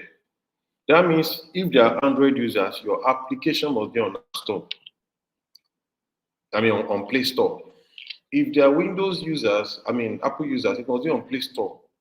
If there are those who work by only laptop, you must have a web version for your application. That's what it means. So you can be, it's getting technical now. Findability means you are everywhere. You are everywhere. So everywhere people are trying to look for, you are there. You have done your SEO perfectly. They try to look for you online, you are there. Reputation, this is research. What you do here, blogs and articles, you write your own articles, you write your own blogs, you feature in guest blogs, and look for blogs that are in line with your niche. For instance, you are creating a fashion application. If you can meet people like CEO Lumni or Vicky James, if people like CEO Lumni or Vicky James have that kind of application, you can work with them. Do you understand? So that if they have guest articles they're writing, they have blogs they send to clients, you can find it. Okay? We'll just try to do our best to pay attention in class. I don't want us to miss out on some of the slides. That's why I'm moving very, very fast. Even though I'm fast, I'm still trying to slow down on places that I know that you may not easily understand. So please, what is best is that we all also concentrate. I know that many of us can be in class and juggling many things at the same time. We may not be able to do that now. So please, full concentration. Thank you. Of course, I said for reputation, you need research, blogs and articles, reviews, social media, word of mouth. So let me also help you. You may not learn any of these things in a day, but we have introduced them to you heavily. So you have a lot to note and then read up on to be more solid. Okay? The first time I also had access to many of these things, I didn't even get this much because trust me, I didn't have this kind of attention from anyone. However, please pay attention. I will try to ensure that you're carried along well. Thank you. So purchase, that's conversion. See, everything you have been doing from I won't go back to the exercise. Sorry. Try and ask your colleagues on Telegram. So anything you are doing from awareness to conversion, anything you are doing from awareness to findability to reputation is nothing if it doesn't get to conversion. However, don't be in a rush. Conversion does not happen at the same time for each consumer. Some people can download your app and not use it for the next 1 year. Some people can see your ads and not download your app, but keep at it. There is something we call TOMA, T-O-M-A, top of mind awareness. Of mind awareness. What you are trying to create most times is top of mind awareness. If you can have top of mind awareness, you have won. What it means is that the day somebody thinks of a problem, the day somebody has a problem that your app can solve, your application will come to mind. Now somebody will just say, wait. There's this application that can do this thing. I used to see their ads. They may be seeing their ad for the past 2 years and they've not taken action. They've not taken action at all. By the time you now come in but if you decide to quit because you're not seeing conversion, see, as much as you came, I told you something, your product came from the market. You got their pain points. You did your research, you analyzed it, you segmented, you targeted, you got their pain points, and you knew that it was the pain points you built the app to. Don't bother. Keep at your marketing, keep pushing, you will convert. But conversion does not happen almost immediately. And you must also not just hope and we convert. Just continue. No, don't do that. Do your research. Why are they not downloading? Get to know. And that means sometimes when you are doing thank God for the platforms available these days. They allow you to be able to see how many people took action. Did they download? If you use email marketing, you can see how many people clicked the link I said. Did people click the link at all? How many people click the link? You can see them through email marketing platform. So you can know, okay, I sent mail to 1,000 people. Only 50 clicked. Why? Okay, email marketing is no longer a thing. Okay, the people even open email. Okay, email went to spam. Okay, let's not. I've said, okay, so there was time we're trying to get downloads for an application. I will explain. So we had 8,000 list of people that we've already gotten, based on the website, wait list, and all of that, and all of that. So we're not pushing emails to them, we're not seeing downloads. I was not asking people around, just do A/B testing. It's simple. You may not even do A/B in the market. Don't do English. Just your friends, 20 people. Send emails to, maybe you can put them in 10-10. Let them know, don't email to 10 people with the link. Send SMS to 10 people. And let the SMS just say, download this app through this link. Or send mail to some 10. You can find out maybe after 20 days, find out, okay, how many of you may realize that those who you sent link to by SMS downloaded the app, and those who you sent mail to with the link did not download the app. That's A/B testing, easily done. Do you understand? What that does to you is you can now see that, okay, so it's not as if the application is not good. It's not as if the mail is not, it's not as if the link is not working. It's that people don't even check mail to even say they want to download. So what we did was that time really, though we didn't do the A/B test, but I just read a few on mail. Sometimes you don't need to test. Like I said something in the class, which many of us may have forgotten. I said there are already available information you can research on. So I googled and I read mails. I realized that in fact, when you send all these bulk mails, they all go to spam. And I know that nobody opens spam. So what did I do? We constructed another SMS and we pushed that SMS. We didn't mail, we just did bulk SMS and we added that link to it. I can shock you, that day we had 100 plus downloads. In case you don't understand what product management or product marketing is, maybe all my other colleagues will tell you, if you make an effort and get 100 plus in a day, you should get a raise. Do you understand? Given that budget we got to work with. So, of course, just give me a second, please. Just a second.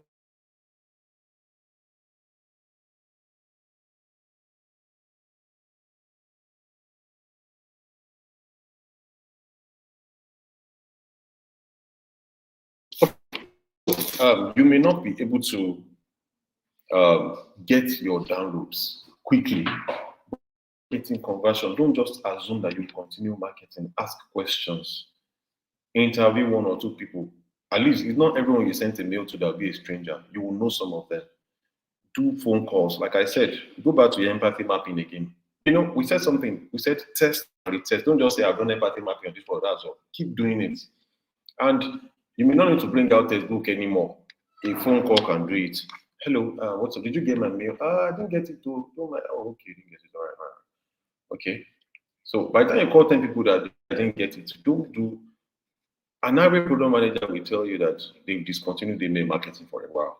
Because you can send mail to 60,000 people and you will shock your click rate like 1%. I can tell you from experience. So that's purchase. To get purchase, you have to be patient. And then finally, experience, post-purchase expectation versus reality, social post review, blog, word of mouth. Do you understand? Also, start looking out for reviews online. Google your application, see what people are saying, and solve those problems. Moving on, and we have 20 minutes. Talk about search. We all know search, right? For increasing the quality and quantity of website traffic. I will just not waste time on this. I will look at all of this and then explain. I will stay here, use this one to explain it. So SEO is simple. People are just saying start changing optimization and all of that. Don't stress yourself with SEO, okay? It's simple, very simple. Two ways to SEO. One is off page, the other is on page. One is on page, the other is off page. So, for instance, let's say you have a web platform. The way to get your SEO, I will take a few, I think I will take a little time on this so that you can understand. SEO is simple. That when people go on search engine and they type your product, you don't even need to type your product name. Let's say you are in fashion, right? You did a fashion app. Now when people go on Google and they type fashion, your product pops up. That they say fashion and your product pops up. That's SEO. Okay? That's SEO. Now, what that does to you is that you are able to win. You get some downloads that you didn't even work for. You didn't do anything. It's just that somebody mentions fashion somewhere. Where in the fashion design, and somebody just type fashion app, and your app came up. Oh, there's this app self. Wow, let me see it. How do people arrive at that? Number one, money. What did I say? Money. People pay money for a lot of money. Pay your premium on Google Ads, and you're going to get out there easily. However, if you don't have all of that, because you won't get that as much, there are things you can do. I will explain. As you're building your product, ensure that's why they created the app Figma. Before it was Photoshop people use for UI UX. And people will be using things that make things very heavy. But Figma is a bit light now. And then all you're using are vectors all through. Of course, you still get to use PNGs quite a while, but the quality is a bit taken down. So your speed, the speed at which your internet, your software or website is loading affects your SEO. That is just one. Number two, it's something they call meta description. I will explain. When you type, let me show you. Let me show you. Let me show you. Let me show you. Okay, where am I? Let me show you. Let me show you. Let me show you clearly because so there's something called meta description. Yeah, I'll just show you quickly. I know that many of us will know it, but yeah, the way many of us are, we have to take you through it. So, admin, please, I'm putting up a screen, so please help me bring it up. Thank you. So when you type, think of any app. So let me type that I've not logged in. Let me type Twitter. So let me type Twitter. Okay. Please, if you can see my screen, let me know. So look at it. Now, this thing you're seeing, when you type anything on Twitter, on Google, this thing you're looking at, from breaking news and entertainment to sports and politics, get into story commentary. Okay? All of this meta description. All of the statements under the link are things you call meta descriptions. All the statements under the link. That statement, you don't think Google automatically pulls it from the website or no, people write it. And when you are writing it, you must do your keyword search to write according to what is going on. Okay? When I'm saying what is going on, one, what your product does, please, you can go back to my screen now. What your product does, and then what is prevalent in the market. What your product does and what is prevalent in the market. So you must ensure that you have crazy keyword. Let's say you're building let's say Loma app. I will still get to that class. That's why it's for me to not waste time there. There's something in product-led growth, because we have a session called product-led growth where we'll come back to what we call intent shaping. It's called onboarding, activation, and retention. So your onboarding does not start when you download your app. Most times your onboarding starts from Google. But when we get there, that's why I won't take much time on meta description. But I'll still go on to SEO. Now, there are things you have to do on your page. You don't need to bother. Your developers know that. Your front end person knows how to build SEO. But every day, that's just on-page SEO. Your keywords, your copywriter, if it is you, you must ensure you write well with keyboard. That's why the people that write web copies, they write in a way that they can play to the public, and whenever public is looking for something, they can pick your application or whatever. But not all of your applications are websites. Some are applications really that don't have a web page. What you will do to also support your SEO is the off-page strategies. So off-page strategies include social media, Google, of course, still Google backlinks, and you're looking at emails. As many people try to click your app through other platforms that are not the application link directly. You know, like maybe they go through Google, they went to Play Store. For maybe somebody on Instagram went to your app. Somebody on TikTok went to your app, you know, by just seeing an ad that they click on. All of those things increases, because what the internet will do is to see that is to pull the web traffic on your app. Okay, this app, people are visiting it. Before you know it, you get attention. And that's why you do sponsored posts. That's why some of us, you are going to waste your posts because you are running an ads on a product that you don't have a website for or that doesn't have any link. So you're just using your app to generate more likes. They will even ask you, know that this application will ask you, what do you want? More website visits or more likes? You will click more likes and followers. Continue. So that speaks to SEO. Do your on page, do your off page, you'll be great. But when we get to, because we don't want to speak into SEO too much, so we'll not look at digital marketing. Well, but when we get to activation, onboarding, and retention for product-led growth, you will get what I'm saying. And we look through several applications to see how people. There's something we call shaping intent. We'll get there. Of course, you may not need this for now. I will have told you to do it, but you may not be there. Of course, so I've discussed email marketing. I won't take much time on it really. Number one, because if you like yourself, you know, until you are a kind of brand, you don't want to put too much on email marketing. But of course, until you are a kind of brand. But however, there are three types. They're transactional. Okay, you send this one out to trigger an action by a user. This is what we mostly do. Transactional emails. You just get an action, maybe download, maybe check this new feature. Of course, there are also engagement.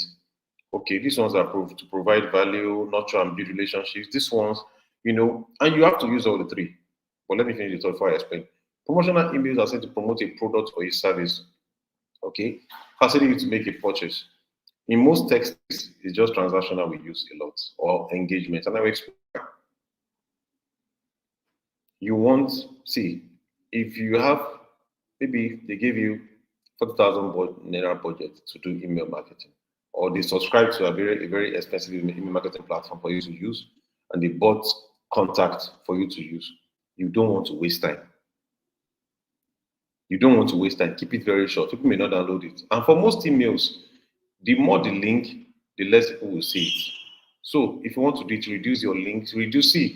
What many of us don't know, all those emails we do with plenty designs, put designs on top, put below, it goes to spam straight. It goes to spam. Keep it very simple. Hi. Of course, you have your target audience, don't forget. You've done your waiting list, you've done all of that, you sponsor posts to them, you have built contacts, you've done everything. Or you're pushing to them. Hi, the much awaited and clinical application is out. Just download. Under that download, let there be a button there to the link. Now, don't waste people's time. Reduce the journey. So that when they click your email and they click that link, it's going straight to their app store. Not like they click that link, the link now went to your Instagram. From Instagram to another link, it went to your link tree.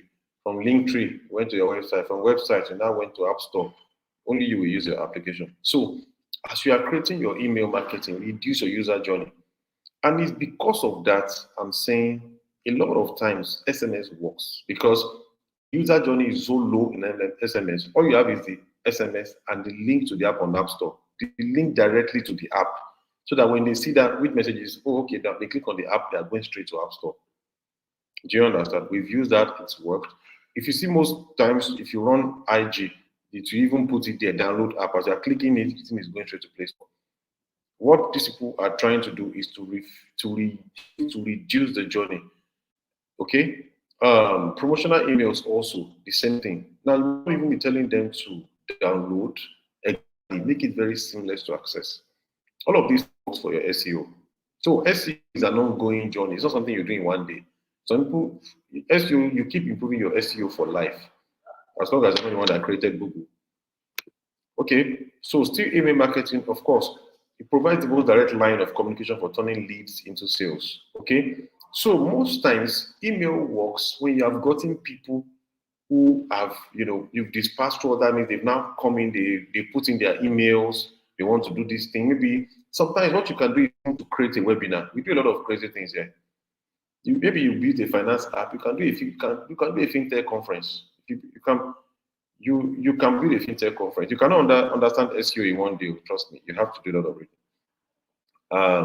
You can do a fintech conference, okay? And in that fintech conference, you're telling people to register about maybe 150 people registered for the conference. That's what you do. Sometimes to build an emailing list is where the work is. So if you build your emailing list anyhow, They will not click your work. So you have to patiently build it. Let's say you build for example, let's say you build a driving app now, and you did a webinar on maybe transport, whatever, or whatever, and maybe education, somebody said edtech, an edtech conference, you try your best to bring in people that matter. Maybe a professor in university, maybe minister of education, bring all of them together. The conference is online, maybe one bank chief that likes to invest in tech. Sometimes people go all out to go all out. Yes, most companies will fund these kind of things. In that conference, about maybe 500 registered, and they drop their emails. In that conference, that's the conversation. Okay, as you have dropped your emails, please keep checking. You can decide to also important your mails and keep checking. We'll launch a platform. That event is done for that marketing. And we noted it here in the, I'll go back there. Don't worry. We noted it somewhere here. I will show you. See, I said social, search advertising, email, test marketing, loyalty programs, YouTube video ads, television billboard, Walmart, super magazine.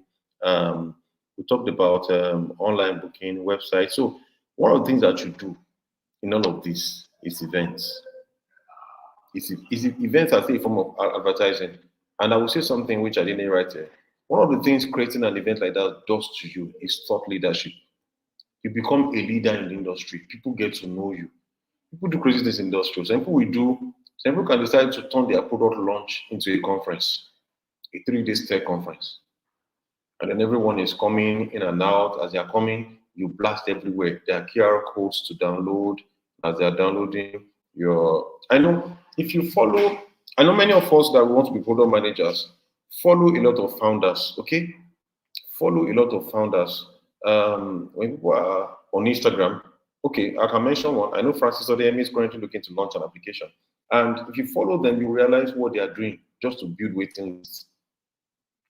Just to build waiting lists. They are hosting events, they are having talk shows, and most times they are having, they are even paying to speak in conferences. And as they're going to speak in that conference, they are wearing a clothes that brands their product. They're talking about it. Okay, you guys, join the waiting list is coming up. And before you know it can take you a whole month to build an email list of 200 people. But you can rest assured that if you push to those 200 people, you'll get you down. Okay, so I think I've exhausted email marketing really. But let me speak to this because it's very important. Tips to building an email list effectively. Number one, target audience. These are people who you want on your email list because you feel that they are the closest to your buyer persona and are most likely to convert. So I'm going with incentive. In order to get email addresses, the target audience should be provided with an incentive such as free reports, white papers, ebooks, sheet templates. So let me explain this to you. When you have your email list, even if your product is not ready, keep engaging them. There's something they call white papers. Papers are researches that are done in the corporate sector, not academic sector. So you pick a few data, you just write, government policy on fintech practitioners or government policies on finance and the role of fintech in promoting inclusion. And then you look for data, you just analyze it, you write just in a way to make your audience smarter and wiser. Build a kind of reputation when they come to you for knowledge. Okay, moving on. Then opt-in form, landing page where users can have to fill in their details to receive the incentive. So of course, we said if you have incentive for them, maybe they're going to be getting. That's you. Have you checked some website? They will say, do you want to be getting our monthly journals and newsletters? Those are the incentives. And it's not always a form of money. No, don't give money. You can't give money. Just cheat sheet, templates. You can even share templates. HubSpot does it. You can just, maybe your app is fintech, now you can say, okay, I've created an Excel template to plan your finance for the week. Can you opt in to get it? And then we just keep engaging them. Cheat sheet templates, ebooks, white papers, free report. If you created something, Piggyverse did a report recently. I don't know if any of us remember. Yes, Piggyverse did a report on people saving pattern in Nigeria. And they sent it to everyone. They even did the website for that report. So you need to be, as a product manager, you need to be aware of things people do. Don't just cram textbook. because it's what we have seen people do that we used to form this writing. Okay. So what is this person doing? Some people will become content creator for this matter, and you can go and look at this guy, Kevin Ume, the owner of Bumper. Go and look at him. He's a content creator currently because of Bumper. It's still a way to just communicate and the product is only the content is creating for. So try to know what people are doing, and that's what you're trying to do to build. It never ends. Don't stop where we have stopped because you must go further than this. So it's simple. Look at this, for example, an email stating save your electricity bill by 55%. You can see Tinubu has mixed up economy. Oh, sorry. And the economy is blessed. Things are going fine. However, well, you know what it is. But you want to communicate to. You can say um, um, budget differently to survive the economy. Save 50% on excess costs, and then you start writing on it. People won't check you. So, and these things, you don't do them by yourself, okay? Don't do them by yourself. Get a copywriter. Get all of these people or get a skill in it. Opt-in form, we've said it. Create a form where they can easily get all of these things and push so that they can easily get it. For the most part of this, which we have not covered, which is social media marketing, I plan to not even go into this at all because, of course, this is basic to all creators. Okay, this is basic to all creators. I believe everyone knows social media marketing. So I wanted us to end on email marketing. So let's go back to the last part of email marketing. How to get audience? We said websites, and I will stop here. So apps such as list builders displays the opt-in form as you are about to leave the website. Okay, so if you either you like it or not, websites are ways to collect your email list faster, and you have to tie them to an event. Most times, tie them to an event. It's easy to do, or you can even create waiting list. Then you have to spend a lot of social media marketing, which many of us already know. There is a scroll under the screen now, so please check it and follow the instruction. I will stop at this email marketing for this product marketing class, and I believe that you've been able to get a whole lot. Product management is wide and is continuing. We've just done 2 weeks of 12 weeks. You still have 10 solid weeks to go. And it's even 14 weeks anyway, so you still have about 12 to go. So you have work to do. My colleague, the one you've been seeing on the ads, is coming next week, and it's going to be, I believe, it's going to be more engaging. So take a lot of time to prepare, to carry your product along, and to be ready for those classes. They're going to be busy, they're going to be hectic, but it gets better. After the next week class, we'll back upper week again to look at principles of product design. So you're in for a ride, and I want you to take it as seriously as possible. Thank you very much. Please follow all instructions and prompts from the admin because that's how we engage you better. For those who are supposed to reach us with their account numbers, please reach to the admins and we are sure to answer you tonight. Thank you very much for being a part of this session. We celebrate you greatly. Thank you. Ever wondered how your favorite app came to be? This is where we product managers shine. We are dream weavers. We make ideas come into reality. We build products from the idea phase to the market. Hi, my name is Jesu Bamila Aimeton. Imagine trying to solve a problem. Let's say you have a problem with getting an apartment to stay, and you know that a number of people would have that same problem. Now you want to solve that problem. You want to digitize that experience. So you want to build an app where you have someone bring their house to the platform while the other person can easily inspect the house on that same platform and place an order or rent the apartment without having to go through the stress of walking around the street. To build that, you need designers, you need engineers, right? You need marketers, but then someone has to lead the course. Someone has to chart the course in that sense. So that's where we come in as product managers. We are the one who would help you bring all of these ideas into a viable product. As product managers, we understand the user need, we define the product strategy, we come up with all the requirements needed to deliver that product. And with us, you can be sure to have an awesome product that is actually solving a problem. So you might be wondering why product management. Ever wondered how your favorite app came to be? This is where we product managers shine. We are dream weavers. We make ideas come into reality. We build products from the idea phase to the market. Hi, my name is Jesu Bamila Aimeton. Imagine trying to solve a problem. Let's say you have a problem with getting an apartment to stay, and you know that a number of people would have that same problem. Now you want to solve that problem. You want to digitize that experience. So you want to build an app where you have someone bring their house to the platform while the other person can easily inspect the house on that same platform and place an order or rent the apartment without having to go through the stress of walking around the street. To build that, you need designers, you need engineers, right? You need marketers, but then someone has to lead the cost.